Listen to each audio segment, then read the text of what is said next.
SSE just posted full-year results that almost nobody is reading correctly. Pre-tax profits fell 1% to £1.84 billion for the year to March. On the surface, that looks like a miss for a FTSE 100 utility that investors hold for reliable income. But here is what the headline obscures. SSE spent a record £3.6 billion in capital expenditure over that same year. That is not a rounding error. It is a deliberate, accelerating investment program. And management did not apologize for the profit dip. They delivered at the top end of their earnings guidance range despite spending at that scale. The dividend was raised, not held flat. So the question is not whether SSE underperformed. The question is what a company signals when it spends record amounts and still hits guidance. Most income investors hold SSE for the yield and the regulated stability. That framing prices in a steady-state business, predictable cash flows, modest capital requirements, consistent distributions. What SSE announced on 28 May 2026 is something different. The company said investment into the electricity grid will exceed £5 billion in the coming year. That is a 40% increase from an already record base. The unstated premise behind the income investor frame is that capex will stay manageable. That premise is now being tested in a very public way. The residue of this chapter is a direct question. What is driving a regulated utility to spend at this scale, and does the destination justify the deferral of cash to shareholders? Grid access is now the binding constraint on UK artificial intelligence infrastructure. KBRA's European Data Center event in London on 20 May 2026 drew together operators, investors, and financiers for a single purpose: understanding why data center supply cannot keep pace with demand. The conclusion was unambiguous. Grid access and planning bottlenecks are the primary constraints shaping new data center supply across the UK and Europe. The event highlighted that alternative power structures, private wire arrangements, and closer coordination between governments, utilities, and regulators are now essential responses. This is the demand context SSE is investing into. Data center operators need grid connection, and in the UK, SSE controls significant transmission and distribution infrastructure. SSE itself reported that data center demand is already driving revenues higher in its Irish operations. Ireland, where SSE has a meaningful grid presence, has become one of Europe's most concentrated data center markets precisely because of this dynamic. The connection that most income investors are not pricing is the regulatory one. SSE operates under a framework that allows higher returns on capital deployed in transmission infrastructure. National Grid's experience confirms the mechanic.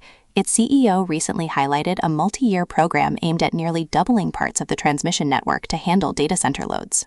The RIIO T3 price control framework allows higher permitted revenue for transmission businesses that invest in this expansion. For SSE, this means that the $5 billion+ investment program is not pure risk capital. A material portion is regulated return infrastructure where the payoff is contractually structured rather than market dependent. This is the point most people watching the profit dip are missing. The question is not whether AI data center demand is real. It is whether SSE's regulated return structure converts that demand into earnings fast enough to justify the yield compression holders are absorbing today. National Grid, by comparison, trades at a price-to-earnings ratio of 19.65, above the FTSE 100 average, even as its yield has fallen to near 5-year lows of 3.8%. The market is already paying a growth premium for grid infrastructure. SSE is making the same bet with a larger capex commitment relative to its profit base. The residue, the regulated return mechanic, is real, but the earnings conversion timeline is the variable income holders cannot yet read with confidence. Positioning SSE and National Grid as equivalent expressions of the same theme misses a critical difference. National Grid already carries £44 billion in net debt, up 7% from the prior year. Its annual capital investment reached £12 billion last year.